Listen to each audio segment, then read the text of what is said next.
हल्लीची पिढी love marriage करून लग्न करण्यात जेवढी इंटरेस्टेड आहे तेवढी डायव्हर्स घेऊन ती फारकत घेण्यात ती पुढे आहे.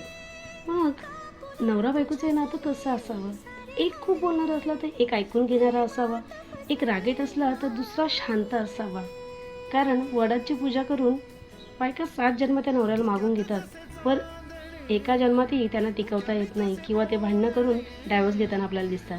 पण आपल्याला हे नातं जर टिकवायचं असेल तर त्यासाठी दोघांनाही समंजसपणे वागणं गरजेचं आहे.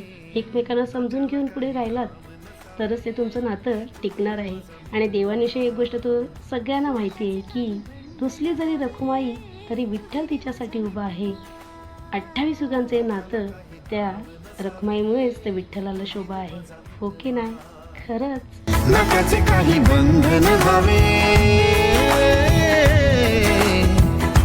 तू रे माझा मित्र.